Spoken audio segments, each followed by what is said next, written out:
Alright, hey guys, today we're going to be doing an in-depth guide on Mona. So first, we're going to go through the weapons, artifacts, if Constellation matters, and lastly, we're going to be talking about her talents. Now, first off, going over her talents and what she does, let's look at her normal attack first. She has a 1, 2, 3, 4 attach string, and she does like a little animation between the second and the third one. Now, usually I would only use the first two and then dodge, because the animation can be quite annoying. If you're using charge attacks as well, I would use a 1, 2 charge attack, 1, 2 charge attack, and maybe dodge if you would like to dodge as well. So that is my recommendation. Now for her skill, what she does is she puts out a taunt in front of her if you just press it, and if you hold it, then you can do like a backstep and then you put out the taunt in front of you where you were standing before. If you want to see how it's done, here is the press. As you can see, you just put out a taunt right in front of you and you have a 10-second cooldown. And for the hold, all you do is just hold it, and as you can see, you backstep and then you put the taunt right in front of where you were standing. Also on a 10-second cooldown, so the cooldown doesn't really matter for each. But usually in general, I just press it because it's much faster and you're not putting into an animation.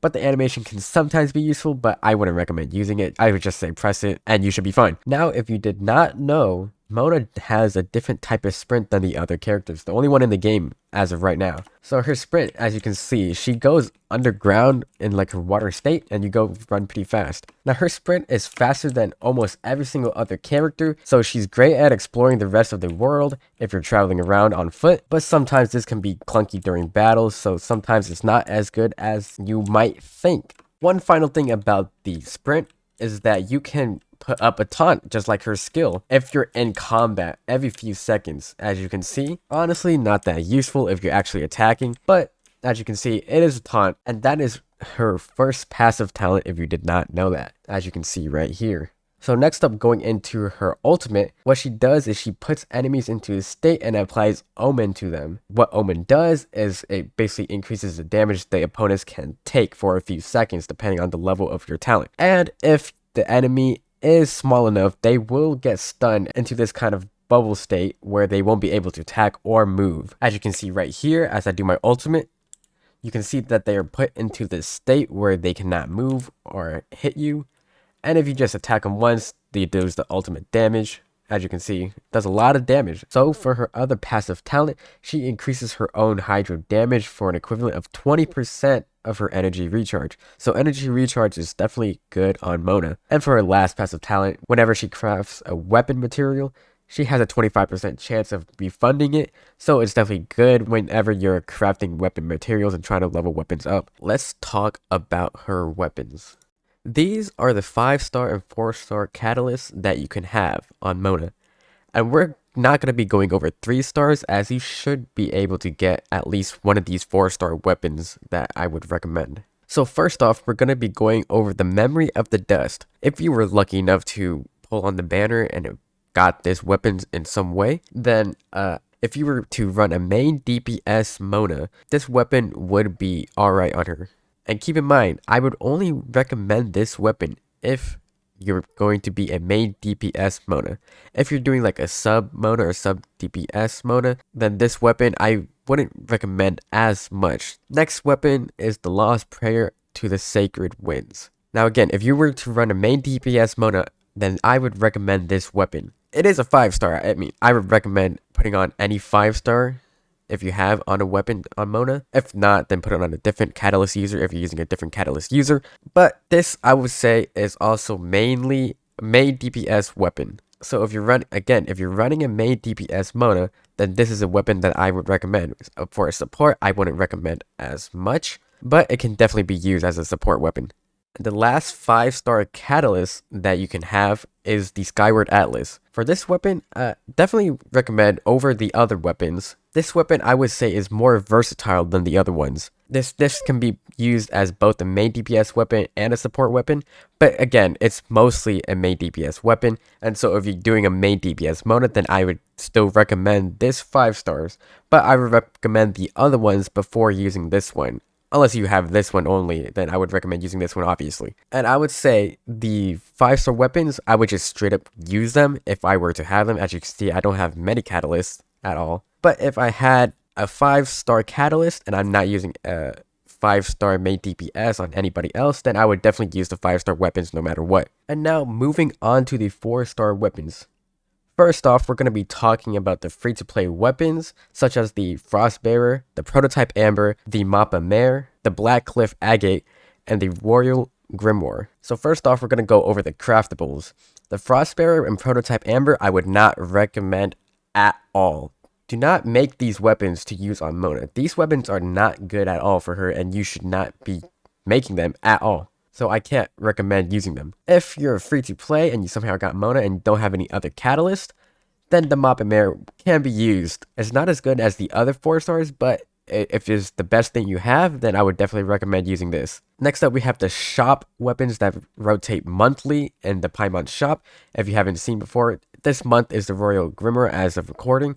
And next month is probably going to be the Black Cliff Agate again. So if you have enough of the currency and you don't want to use any other weapon, then I recommend getting the Black Cliff Agate over the Royal Grimoire. In general, the Royal series weapons are not as good as the Black Cliff weapons. So in general, if you don't want to use the craftable weapons, then the Black Cliff Agate is definitely the way to go, because the Royal Grimoire is just not as good as the Black Cliff Agate. So moving on to the Battle Pass weapon. If you bought the Battle Pass and you made the decision to pick this weapon up, then I recommend using this weapon if you're going for a main DPS Mona. This weapon is mainly focused on doing your skill and your normal and charge attacks, which for a main DPS Mona is amazing, which is great. But if you're using a support Mona, then I would not recommend using this weapon, unless you have it and don't want to use the other weapons, I guess. Now moving on to the gacha weapons. First up, we have the Favonius Codex.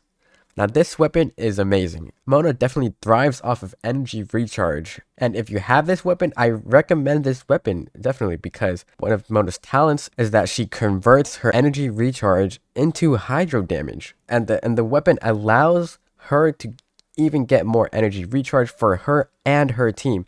So you're going to be basically spamming her ultimate with this weapon if you don't have enough energy recharge. But this is just an amazing weapon if you want to be running her as in a hot swap team or something like that as support for your other characters, because this weapon allows her to get more energy and energy for other teammates as well. Now the next weapon I'm going to be looking at is the Sacrificial Fragments. This weapon is also really good on Mona, just mainly because of the energy recharge substat of the weapon. Now the effect of the weapon is not as good, I would say, as the Favonius Codex, but it's still definitely useful because you still generate more particles off of that. Whenever you use the skill, you get energy recharge back if it hits an opponent on that last hit. So this weapon is definitely good on a support Mona as well. And now let's talk about the Eye of Perception. This weapon is not that good. I can't really recommend using this weapon, as the main stat of it is only attack percent, and the effect of the weapon is not that good. So I can't really recommend using this weapon mainly on anybody, to be honest. And now let's look at the Witsis, the one weapon that I am using on Mona. Now I love this weapon. This weapon is amazing because of the main stat crit damage and because of the effect of the weapon. The effect is definitely useful if you're using a hot swap team. So I recommend using this if you're using a hot swap team, and the effect is just outright really good as well. My only critique of this weapon that I have is that the cooldown is probably a little bit too long, but it is definitely a really good weapon to use on a Mona, even if you're doing a main DPS Mona, because if you might want to swap out every from now again, and you can get the buff again from the weapon. Now the last weapon that Mona can have that is a 4-star is the Wine and Song.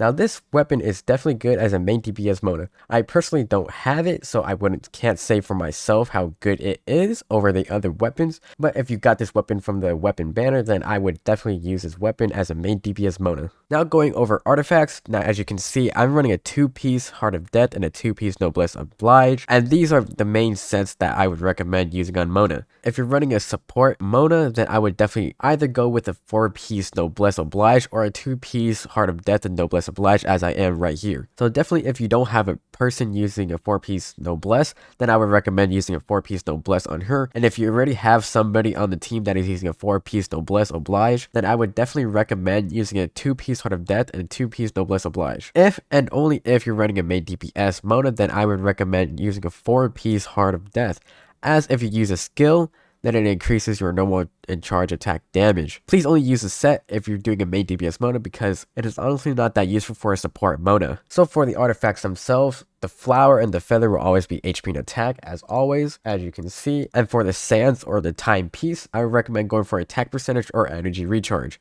If you do not have enough energy recharge, then I would definitely go for an energy recharge sands piece. But if you do have enough energy recharge, then I would recommend going for an attack percentage. And as for the goblet or the cup, I would 100% go for a hydro damage if you can, because she's obviously a hydro damage user and you never outputs anything other than hydro damage. And for the mask or the circlet, I would recommend going for a crit rate or crit damage depending on the ratio that you have for your stats. So for the main substats that I recommend going for, the number one substat I would recommend is energy recharge, because of her talent that she converts energy recharge into hydro damage. Energy recharge will be amazing on her. As you can see, I have on almost every single one of my artifacts. And obviously, the rest of the substats, I would recommend either crit rate, crit damage to balance out your ratios on your stats, and attack percentage in general, because attack percentage is good on Mona and honestly on most characters in general. So now let's go over her constellations. So for constellation, as you can see, I have no constellation on Mona, and you don't really need any constellations at all. So for the first constellation we have here, whenever your own party members hit an opponent with the Omen effect, which is from her ultimate attack, any hydro related reactions is increased for 8 seconds. So if you're using a vaporized comp, electro damage comp, or for a frozen team, then this constellation is really good on it. For Swirl, I mean, it doesn't matter really honestly all that too much, because Swirl could not crit, but this constellation is still really good for a support Mona. For Constellation 2, for whatever Mona normal attacks, there's a 20% chance that she will automatically do a charge attack every 5 seconds. So what this means is that whenever you do her normal attack,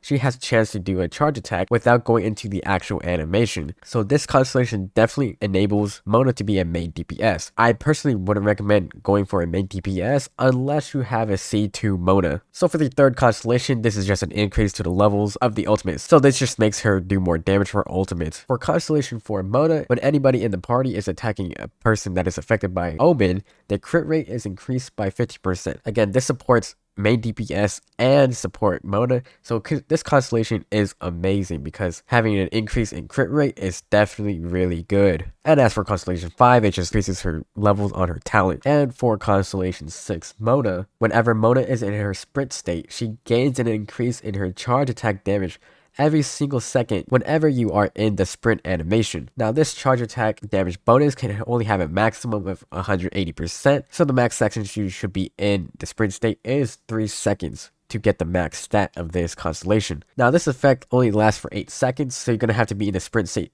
for 3 seconds, and after the 3 seconds is over, you have 8 seconds to do a charge attack upon leaving the sprint state. In my opinion, this constellation is definitely not needed. Obviously, honestly, I think it would be a hassle. I don't have too much experience. As you can see, I don't have a C6 Mona, so I don't have an opinion on C6 Mona, but this is definitely more of a main DPS Mona, and I wouldn't really see this useful in actual combat, and I only think this is good as whenever you're entering combat, but if you're in the middle of combat, this is not really a good constellation. Now we're going to go over the talent order recommendation of which order you should level up these talents. So first off, I would 100% recommend leveling up the ultimate if you're running a support or main DPS Mona. This skill is important in every situation and increases your damage output by a whole lot in any situation. So this is the skill that I recommend that you level up first on any situation that you may be in. Now next up, the talents and the normal attack doesn't matter too much.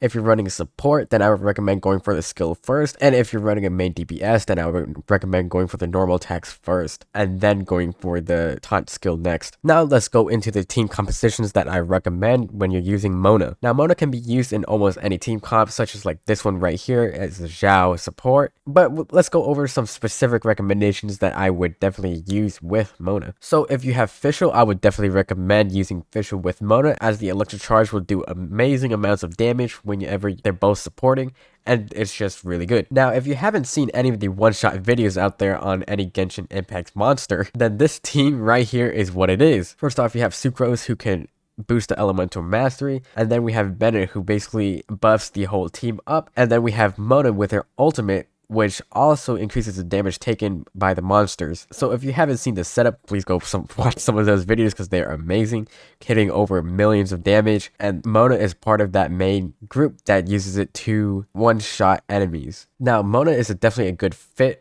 for freeze comps with Kaya, Changyang, Rosaria, Ganyu, Diona, and she's just really good in freeze comps as she applies Hydro in a good amount of times. Personally, on my other account, I do use Mona in a freeze comp with Ganyu, and honestly, it's really good. So if you're running a freeze comp, I would definitely recommend using Mona in it as well. But in general, Mona can be used in any team comp just because of her capabilities of being a support, so you can put her in almost every single team. So that's it for the Mona in-depth guide. If there's still any more questions, please leave them in the comments, and I'll definitely try my best to answer them as best as I can. And if I missed anything in the video, please let me know as well. Thank you for watching the video. Please like and subscribe if you want, and I'll see you guys in the next video.